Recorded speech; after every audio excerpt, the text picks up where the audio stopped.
11 గంటల్లో పరిష్కారం. అష్టమంగళ కాలజ్ఞాన జ్యోతిష పీఠం, కల్కుట్టి పంజులి భూతరాయ ఆరాధకులు రాఘవేంద్ర గురూజీ. 3 గంటల్లో స్త్రీ పురుష వశీకరణ చేయగల స్పెషలిస్ట్. భార్యాభర్తల మధ్య గొడవలు, కోర్టు కేసు, భూమి సమస్యలు, వ్యాపార సమస్యలు, ఇచ్చిన డబ్బులు తిరిగి రాలేదంటే అన్ని సమస్యలకి 11 గంటల్లో పరిష్కారం. నమ్మకంతో ఫోన్ చేయండి, పరిష్కారం పొందండి. Phone number 9108079552.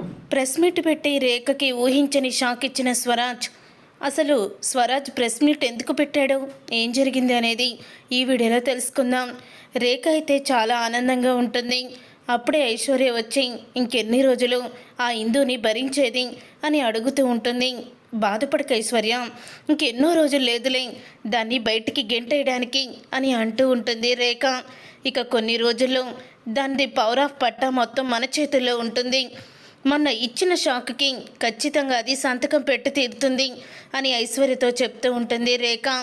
అప్పుడే మరి ఆస్తంతా నా పేరు మీదకి వచ్చేస్తుందా అని అడుగుతూ ఉంటే, అవును నీ పేరు మీదకే అని ఐశ్వర్యతో చెప్తుంది. ఈ విషయాలు విన్న శ్వేత వెళ్ళి అపర్ణకి ఈ విషయం చెప్పడంతో అపర్ణ అయితే బాధపడుతూ ఉంటుంది. ఎందుకు నానమ్మ బాధపడుతున్నావు, భగవంతుడున్నాడు, ఖచ్చితంగా మనకి ఏదో రకంగా సహాయం చేస్తాడు, ఏదో ఒక రూపంలో మనకి హెల్ప్ చేస్తాడు అని అంటూ ఉంటుంది. ఇందు అయితే ఇప్పుడు వరకు కూడా నేను అలాగే అనుకున్నాను, కానీ ఆ రోజు మీ తాతయ్యకి ఇంజెక్షన్ చేయించి చంపించాలని చూసింది ఆ దుర్మార్గురాలు. ఆ రోజు మీ తాతయ్య కోసం మనం దాన్ని కాళ్ళు పట్టుకున్న పరిస్థితికి వచ్చాము. ఇప్పుడు ఆస్తి కోసం అది ఎంత దుర్మార్గంగా ఆలోచిస్తుంది అని చాలా భయంగా ఉంది అని అంటూ ఉంటుంది అపర్ణ. ఇప్పటి వరకు అపర్ణ ఎవ్వరికీ కూడా తల వంచలేదు, కానీ ఆ రేఖ చేసిన పనికి మోకాళ్ళ మీద నిలబడి దానికి దండం పెడుతూ తల వంచాల్సి వచ్చింది. మరి దానికి ఏ పరిస్థితి వస్తుందో తెలియడం లేదు అని అంటూ రేఖ గురించి మాట్లాడుతూ అపర్ణ అయితే బాధపడుతూ ఉంటుంది. అప్పుడే సుభాష్ అయితే, కంగారు పడక అపర్ణ, దుష్టులకి ఆ దేవుడు ఏదో ఒక రూపంలో షాక్ ఇస్తాడు, ఖచ్చితంగా రేఖ పతనం మొదలైనట్టే అని అంటూ ఉంటే ఆ మాట విని అప్పుడే ఇంకా ఇందు కూడా, అవునానమ్మ కంగారు పడకు, ఖచ్చితంగా ఆ రేఖ ఆంటీకి సరైన సమాధానం చెప్దాము అని అంటూ ఉంటుంది ఇందు కూడా. తర్వాత ఇందు ఇక తనైతే జాబ్ చేయడానికైతే బయటికి వెళ్తుంది. అలా బయటికి వెళ్ళినప్పుడు తన ఫోను బాగు చేయించడానికి షాప్లో అయితే ఇస్తారు కదా, అదైతే బాగైపోతుంది. ఇంకా అది తీసుకోవడానికి ఇందు అయితే వెళ్తుంది. అప్పుడు ఇక రాజు కూడా వస్తాడు. రాజు రావడంతో ఇక ఫోన్ మొత్తం రిపేర్ అయిపోయిందని ఆ డబ్బులు కూడా రాజే కడతాడు. ఇంతలో రాజు అయితే ఫోన్ తీసుకొని, ఫోన్ బాగా పనిచేస్తుందా, మళ్ళీ అది పని చేయలేదు ఇది పని చేయలేదు అంటుంది అంటూ ఇక ఫోన్లో అయితే సెల్ఫీ తీసుకుంటాడు, వీడియో కూడా తీసుకుంటాడు. అప్పుడే ఇక ఇందు అయితే, నా ఫోన్లో నీ ఫోటో వీడియో ఏంటి అని అంటూ ఫోన్ లాగేసుకుంటుంది. ఇంతలో టైం అవుతూ ఉంటే అప్పుడే ఇంకా, అమ్మో టైం అయిపోతుంది, అర్జెంటుగా నేను రేఖ ఆంటీ మళ్ళీ తిడుతుంది, ఇంటికి వెళ్ళిపోవాలని. ఇక ఇందు అయితే తను ఇంటికైతే వెళ్ళిపోతుంది. అలా ఇంటికి వెళ్ళిపోయిన తర్వాత అప్పుడే ఇంకా, ఇంకోసారి దీనికి ఎదురు పడకూడదురా, పడితే మాత్రం అయిపోయినట్టే అని అంటూ ఉంటాడు రాజు అయితే. అప్పుడే ఇక, అవునరా ఇంకెప్పుడు ఈ అమ్మాయి కంట పడకూడదు, పద వెళ్ళిపోదాం అని రాజు తన ఫ్రెండ్ ఇద్దరు కూడా వెళ్ళిపోతారు. వెళ్ళిపోయిన తర్వాత ఇక ఇందు అయితే ఇంటికి వస్తుంది. ఇంటికి వచ్చిన ఇందుని చూసి అప్పుడే ఇక అంటూ ఉంటుంది, అపర్ణ ఏంటిందు ఇంత లేట్ అయింది అని అడుగుతూ ఉంటే, మొన్న నా ఫోను పోయింది కదా, ఆ ఫోను రిపేర్ ఒక అతను చేయించాడు, ఆ రిపేర్ షాప్కి వెళ్ళేసరికి లేట్ అయింది అని అంటూ ఉంటుంది ఇందు. అప్పుడే ఇక అపర్ణ అయితే, అవును ఎవరతను, ప్రతిసారి అతనితో నువ్వేదో గొడవ పెట్టుకుంటున్నానని కూడా చెప్తున్నావు, ఏం జరిగింది అని అంటూ ఉంటాయి. అదేమో నిజమేనానమ్మా, అతను ఎదురుపడినప్పుడల్లా కూడా ఏదో ఒక గొడవ పడుతూనే ఉన్నాము, అతను ఎంత ఈగోయిస్టో తెలుసా అని అంటూ ఉంటుంది ఇందు అయితే. ఎవరే అతను, ఎలా ఉంటాడో, ఆయన ఎలా ఉంటాడో నీకేం తెలుసులే, అతను ఫోటో ఏమన్నా నీ ఫోన్లో పెట్టుకు తిరుగుతావా ఏంటి, నేను అడగడం కాకపోతే అని అంటూ ఉంటుంది. ఇక అపర్ణ అయితే తర్వాత ఇక, ఇందు వస్తున్నావా, కాఫీ ఇవ్వు అని రేఖ అయితే గట్టిగా పిలుస్తుంది. అప్పుడే ఇక ఇందు అయితే, ఉండునానమ్మా కాఫీ ఇచ్చేసి వచ్చి అప్పుడు ఫోటో చూపిస్తాను, నా ఫోన్లో ఫోటో ఉంది అని అంటూ ఉంటుంది ఇందు. తర్వాత ఇక రేఖకైతే కాఫీ ఇస్తుంది. కాఫీ ఇచ్చిన తర్వాత అప్పుడే ఇక ఐశ్వర్య అయితే వచ్చి, అంటే రేపు నేను పిక్నిక్కి వెళ్తున్నాను నా ఫ్రెండ్స్ని తీసుకొని అని అంటూ ఉంటుంది ఐశ్వర్య. ఇంతలో ఐశ్వర్య ఫ్రెండ్స్ అయితే అక్కడికి వస్తారు. అప్పుడే ఇక ఐశ్వర్య ఫ్రెండ్స్ని రేఖకి పరిచయం చేస్తుంది. వీళ్ళందరూ కూడా నా ఫ్రెండ్స్ అని అంటూ రేఖకి పరిచయం చేస్తుంది. అప్పుడే ఇక రేఖ అయితే ఇలా అంటూ ఉంటుంది, వీళ్ళందరూ నీ ఫ్రెండ్సా, సరే అయితే కూర్చోండి, వీళ్ళందరికీ కూడా కూల్ డ్రింక్స్ తీసుకురా అని అంటూ ఉంటుంది ఇందుతో. అప్పుడే ఇక ఇందు అయితే వాళ్ళందరికీ కూల్ డ్రింక్స్ అయితే తీసుకొచ్చి ఇస్తూ ఉంటుంది. అందులో ఒక అమ్మాయి మీద అనుకోకుండా కూల్ డ్రింక్ అయితే ఒలిగిపోతుంది. ఒలిగిపోవడంతో పని మనిషివి ఎంత పొగరేంటి, సరిగ్గా పట్టుకోవడం తెలియదా అని ఇందు మీదకి చెయ్యి లేపుతుంది ఐశ్వర్య ఫ్రెండు. అప్పుడే ఇక ఇందు చెయ్యి పట్టుకొని, నేను సారీ కూడా నీకు చెప్పాను, అది చూసుకోకుండా ఒలిగింది, అది కూడా నీ కాలు తగిలే ఒలిగింది, దానికి నువ్వు చెయ్యెత్తి కొడతామనుకుంటున్నావా అని అంటూ ఉంటే అప్పుడే ఇక అది చూసి ఐశ్వర్య అయితే నా ఫ్రెండ్ని కొడతావా అని ఐశ్వర్య అయితే ఇక ఇందుని కొట్టబోతూ ఉండగా అప్పుడే ఇందు, చూడు రేఖ ఆంటీకైతే నేను భయపడతానేమో కానీ ఇలాంటి వాళ్ళకి అస్సలు కూడా భయపడను, నా మీద చెయ్యి లేపితే ఆ తర్వాత నా చెయ్యి కూడా మీ చంప మీద ఉంటుంది, గుర్తుపెట్టుకోండి అని అంటూ ఇందు అయితే చాలా కోపంగా సమాధానం చెప్తుంది. అప్పుడే ఇక ఇందు కోపాన్ని చూసిన రేఖ షాక్ అయిపోతూ ఉంటుంది. ఇది కేవలం వాళ్ళ తాతయ్యని నానమ్మని ఏం చేస్తానని భయంతోనే నా దగ్గర ఇది భయంగా ఉంటుంది తప్ప దీనిలో వాళ్ళ అమ్మకున్నంత కోపం ఉంది, ధైర్యం ఉంది, దీంతో కొంచెం జాగ్రత్తగానే ఉండాలి అని రేఖ మనసులో అనుకుంటూ ఉంటుంది. ఏంటంటే మీరేంటి అలా ఊరుకుంటున్నారు, ఆ ఇందుని 2 వాయించండి, మీకు భయపడుతుందంట కదా అని అంటూ ఉంటుంది ఐశ్వర్య.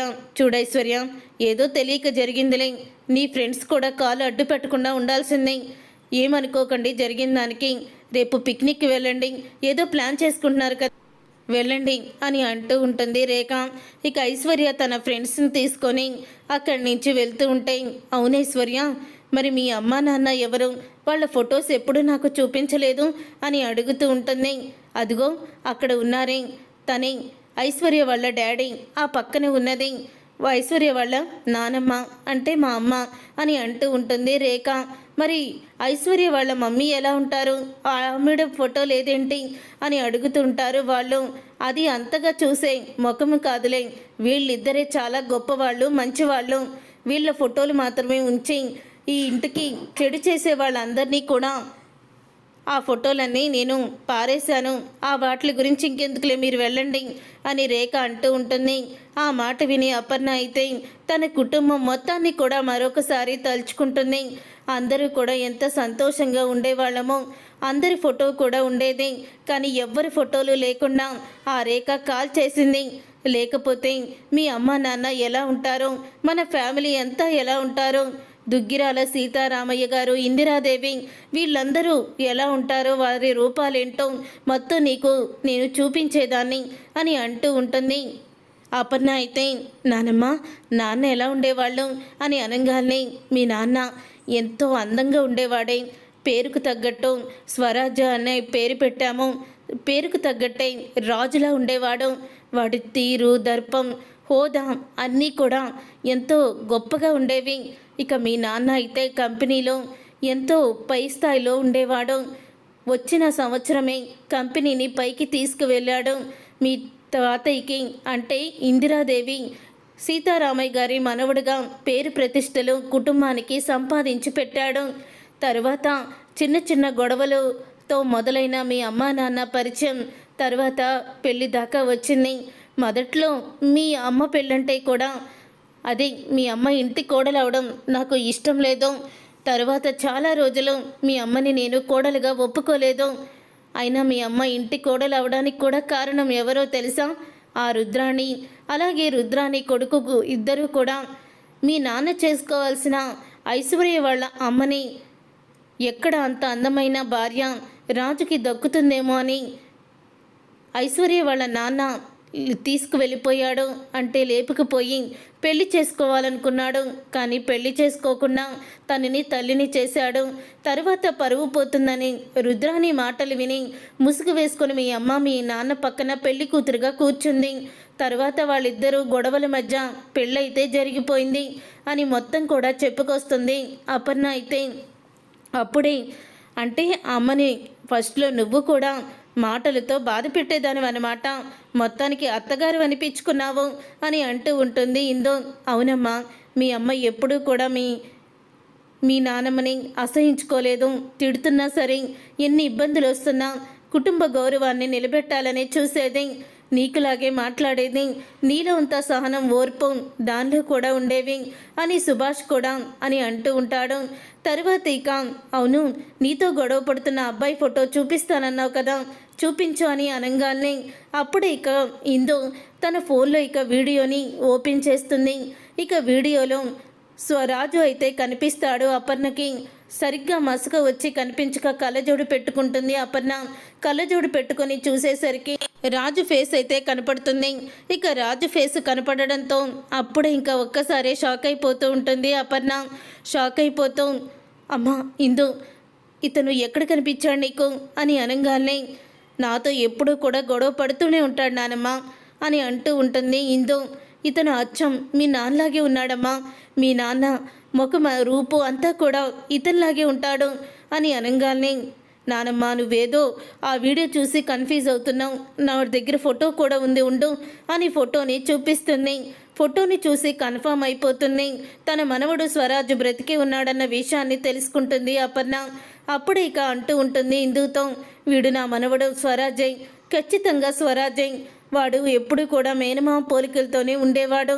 చిన్నప్పటి నుంచి రాజులాగే నా కొడుకులాగే ఉన్నాడు. వాళ్ళ లక్షణాలు అన్నీ కొట్టొచ్చినట్టు కనిపించాయి. వాడు పెద్దయ్యాక కూడా నా కొడుకు రూపం ఉన్నాడు ఇందు. ఈ అబ్బాయి ఎక్కడుంటాడో నీకు తెలుసా అని అడుగుతూ ఉంటుంది అపర్ణ. అప్పుడే లేదు నాకు తెలీదు నానమ్మ అని అనగానే మీ నాన్న కూడా అచ్చు ఇలాగే ఉంటాడు, అచ్చుగుద్దినట్టు.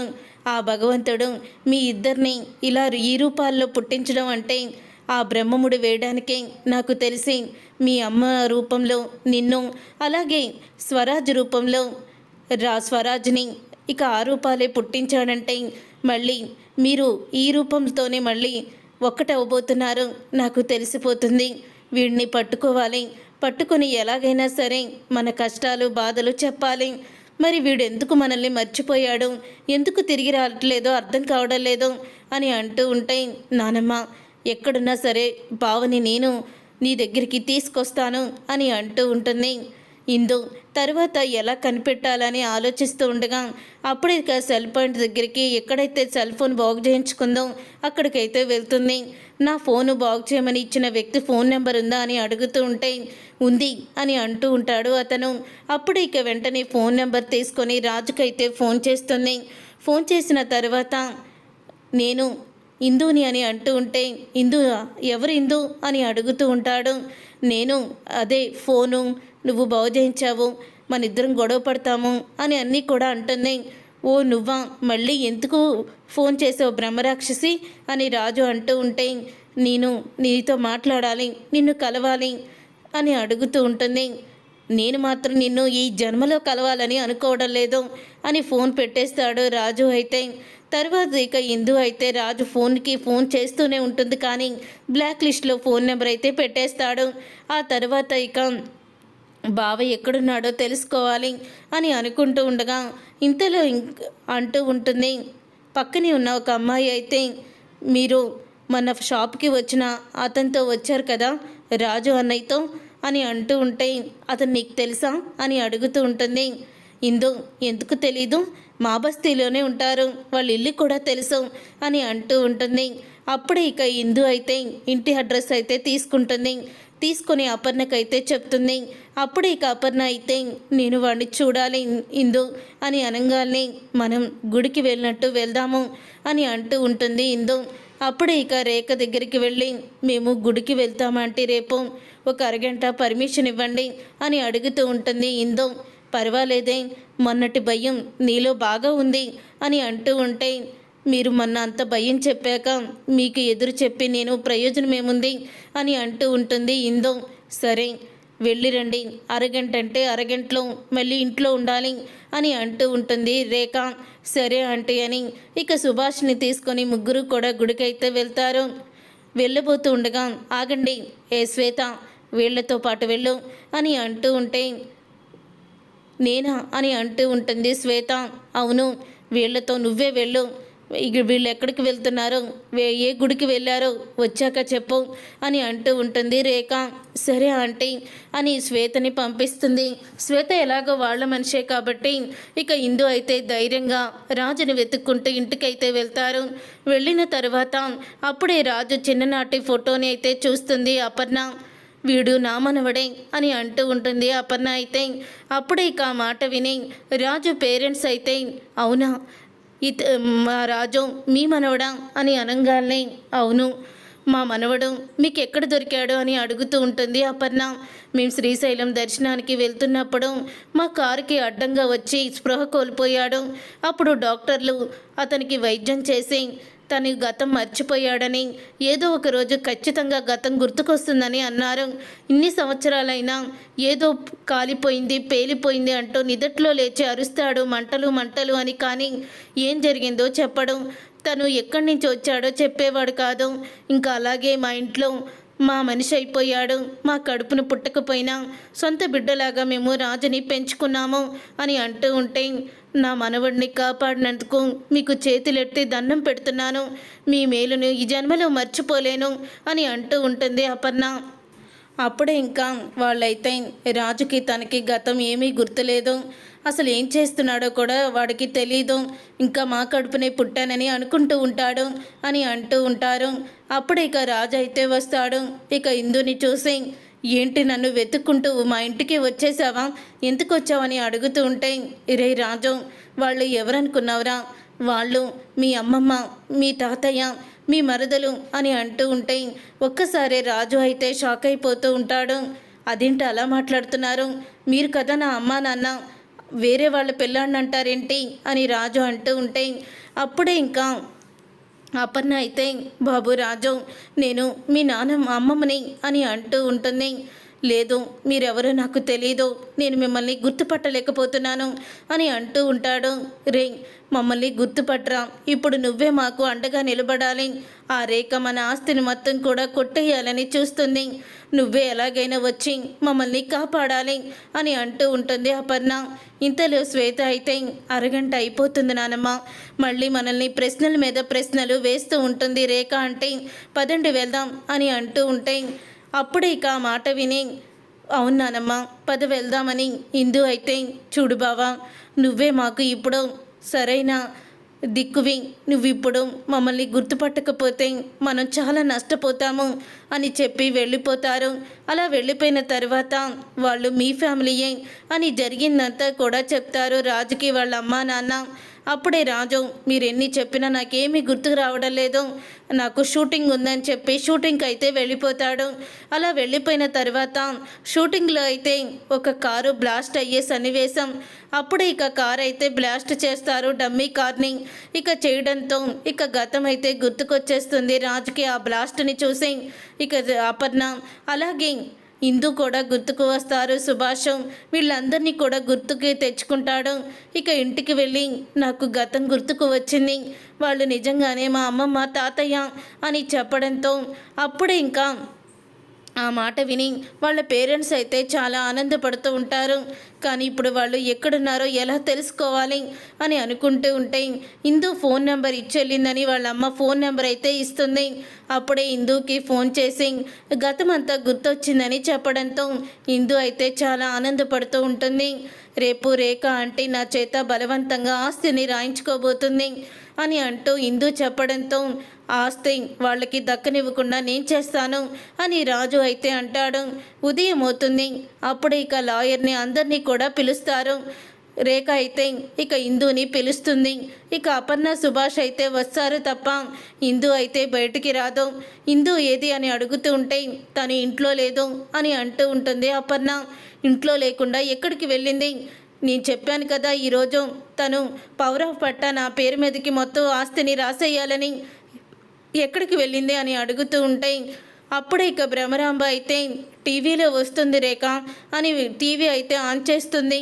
అప్పుడే ఈరోజు నాకు 21 సంవత్సరాలు పూర్తయ్యాయి.